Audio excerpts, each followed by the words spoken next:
구약성경 시편 54편 1절에서 7절입니다. 본시의 표제는 이렇게 나와 있죠. 10인이 사울에게 이르러 말하기를 다윗이 우리 곳에 숨지 아니하였나이까 하던 때라고 되어 있습니다. 이 시편의 상황을 거슬러 올라가면 시편 52편부터 시작이 되죠.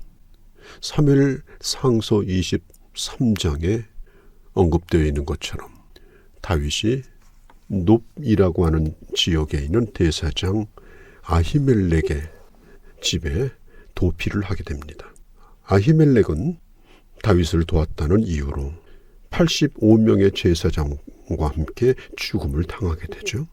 그리고 제사장 아히멜렉의 아들 아비아달이 다윗의 일행인 600명과 합류해서 다윗을 따라 나서게 됩니다. 그 후에 마혼 황무지에 있는 십 광야에 다윗이 머무르게 되죠. 여기서 십이라고 하는 것은 이스라엘 남부에 있는 유다 지파의 땅의 일부분입니다. 그러니까 이 사람들은 유다 지파의 사람들이고 또 다윗도 유다 지파의 사람들입니다. 당연히 다윗을 숨겨줘야 할 사람임에도 불구하고 사울에게 다윗을 밀고 했습니다. 결국 같은 지파라 할지라도 다윗을 배반하고 사울을 택한 것은 그것이 자신들에게 더 유익이 되리라고 계산했기 때문입니다. 이 세상의 정치판을 보십시오. 분열됐다가 뭉쳐지고 이익 때문에 분열되고 이익 때문에 뭉쳐지고 오늘 이 세상에 의리가 어디 있습니까?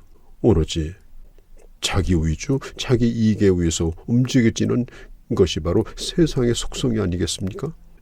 유다 지파의 지경에 있는 10 사람들이 다윗을 배반한 것도 같은 이유일 것입니다. 1절과 2절에서 다윗은 두 번씩이나 하나님을 부르짖습니다. 하나님이여, 하나님이여, 나를 구원하시고 나를 변호해 주소서.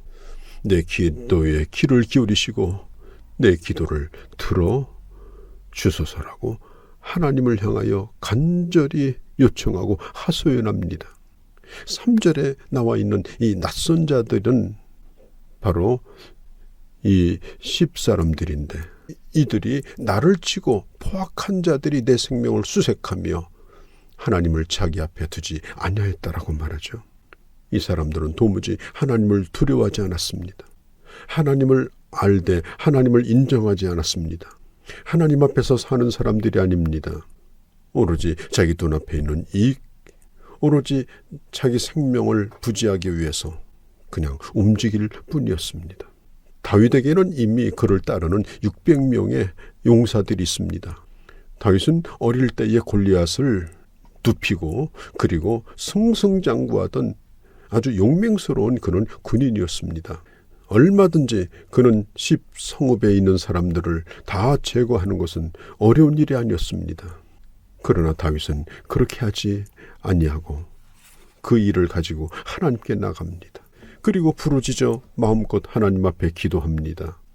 원수들에게 둘러싸여 있는 이 순간 하나님으로부터 오는 도움을 강력하게 요청합니다. 나를 바르게 판단하시는 분, 그리고 나를 변호하시는 분, 나를 구원하시는 분이라고 하는 이 분명한 믿음을 가지고 그리고 자신이 하나님 앞에 드리는 기도가 하나님 앞에 상달될 거라고 하는 확신을 가지고 그는 주님 앞에 구하고 있습니다. 문자 그대로 사면초가의 상황에 처해 있는 이 다윗을 구한 것은 뜻밖에도 블레셋 사람들이었습니다. 때마침 블레셋 사람들이 이스라엘 땅을 쳐들어온 겁니다. 그래서 사울은 다윗을 추격하던 것을 멈추고 블레셋과 싸우기 위해서 군대를 거느리고 그곳을 떠나야만 했습니다. 그래서 다윗은 그곳을 여유롭게 빠져나올 수 있게 되었죠. 그때에 하나님 앞에 드린 시가 바로 시편 54편의 시인 것입니다. 나라를 지켜야 되는 왕이 한 사람을 죽이기 위해서 군사 3,000명을 데리고 끊임없이 다윗을 추격하는 이 모습이 얼마나 기가 막힌 일입니까? 한 번은 사울이 다윗을 추격하는데 다윗이 숨어있는 동굴에 자기 발로 혼자 걸어 들어온 겁니다. 그 캄캄한 동굴에 들어온 이유는 아마도 용변을 보러 들어온 것이죠. 그때 다윗이 사울을 죽일 수 있는 기회였습니다. 그러나 그는 죽이지 않냐고 그냥 돌려보냈고, 사울은 그 일로 말미암아 다윗을 죽이려는 자신의 행동이 잘못된 것을 후회하면서 돌아갔습니다. 다윗은 사울이 다시는 돌아오지 않을 거라고 생각했지만 잠시 후에 또 와서 다윗을 추격합니다. 사무엘상서 26장 2절에 보면 광야로 군사 3,000을 끌고 다윗을 죽이려고 왔다라고 기록하고 있죠. 그러나 다윗은 사울을 그냥 돌려보낸 것을 후회하진 않았습니다. 왜냐하면 하나님이 세우신 종을 사사롭게 심판해서는 안 된다는 생각이 분명했기 때문입니다. 한 번은 다윗이 사울의 진영에 그의 측근들을 데리고 정탐을 하러 들어갔습니다. 사울의 숙소까지 들어갔는데 그를 지키는 호위병도 없고 사울은 완전히 무장을 푼 채 깊이 잠들어 있었습니다. 그때 다윗의 부하인 아비새가 이렇게 말합니다. 이번이야말로 하나님이 주신 기회니 죽이자라고 간청하죠. 그때 사무엘상서 26장 9절에 다윗이 아비새에게 이렇게 말합니다. 죽이지 말라.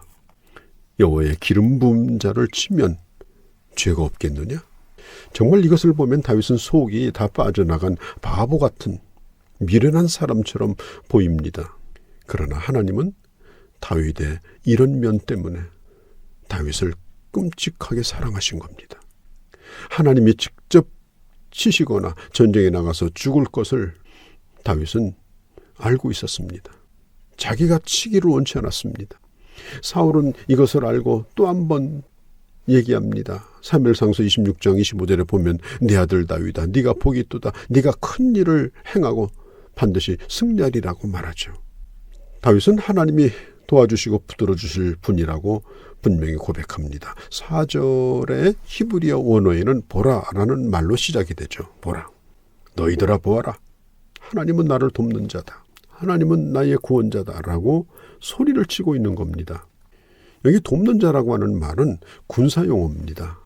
전쟁이나 동맹관계에서 주어지는 그런 강력한 도움을 의미하죠. 하나님은 우리의 지원군이 되십니다. 우리를 돕는 사람들은 때로는 가까이에도 있고 때로는 멀리도 있습니다. 그러나 그런 도움의 손길이 사실은 크게 도움이 되지 못합니다. 또 인간이라고 하는 건 쉽게 배반할 수도 있고 또 끊어질 수도 있습니다. 가족관계란 쉽게 끊어지기는 어렵습니다만은 오히려 도움보다는 방해거리가 될 수도 있습니다. 사람이 너무 가까워서 힘들고 때로는 너무 멀어서 힘들고 사람은 힘든 것입니다. 그리고 우리가 이 세상을 살아가는데 기본적으로 숨을 쉬어야 되는 거 아닙니까? 그러면 그 숨을 누가 쉬게 해주는 것이 아닙니다. 대신 쉬어줄 수 없습니다. 생명은 숨을 쉬어야 하는데 그건 내가 쉬어야 합니다. 오히려 누군가가 나를 누르고 있다면 숨 쉬는 것도 힘듭니다. 이것은 하나님과의 관계에서만 풀어갈 수 있는 것입니다. 하나님이 우리의 생명의 주인이시기 때문에 그렇죠.